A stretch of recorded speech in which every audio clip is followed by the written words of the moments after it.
It's been a little bit, could be days, could be weeks. I've mainly stayed by myself for a long time. Jack and Raff have been away for a few days. Toasty, my king, has been the only person around these parts. I've actively minimised talking with him as some sort of anger over his apparent apathy to the incident at the colosseum, of which I actively tried to phase out of my mind. The very incident is the reason I'm the way I am. My mind is still foggy, abrupt to a sudden recollection of incidents mere moments or years ago. I head to Toastytown, a place still close to my heart, yet I find myself inching myself away gradually from it, in fear of the damage that could be done to it at the hands of the Anarchists. As I reach the shore, I begin to drown, for once literally instead of mentally. But the last part of my mind takes me out the water and onto the path up past my log store, as barren as ever, to the house.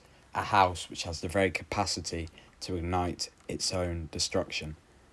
Truth be told, I'm tired. Skin is not as blood red, but certainly more grey than it used to be. The saturation, after all, leaves me slowly, yet I carry on. For there is reason for this visit. I enter the house, actively avoiding the trap I have set. I walk over to the chests, all of them beginning to attract dust.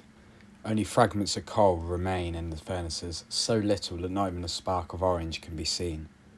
At that moment, I turn to the lever, complete with a sign. The truth is, my house is rigged, so when the fall is imminent, as I'm sure it almost is, I press it and hopefully get some payment back on the people who sent me on this path all the way from the rigging debate hall those many years ago. But the truth is, that time hasn't come yet.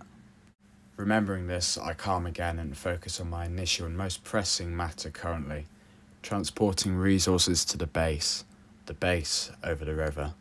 Little things that I've had in my possession for a while. These include a diary, of which this serves as its 11th entry and the second since the incident. And home I went. I can hardly recall anything that happened on the way back, and anything that I can appears in a weird order, an order that does not make any sense.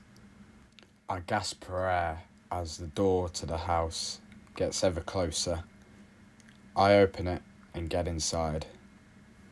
Shutting it behind me, I then make my way towards the stairs and down to the bunker.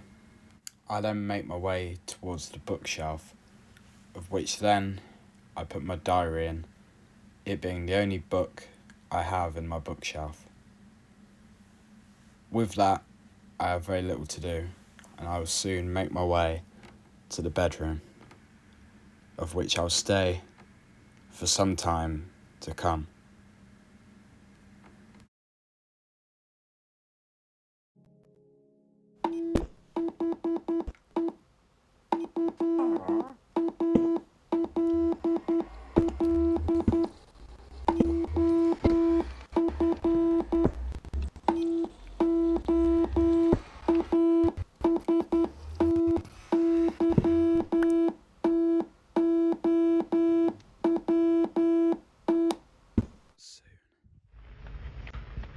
With that, I'll end entry 11.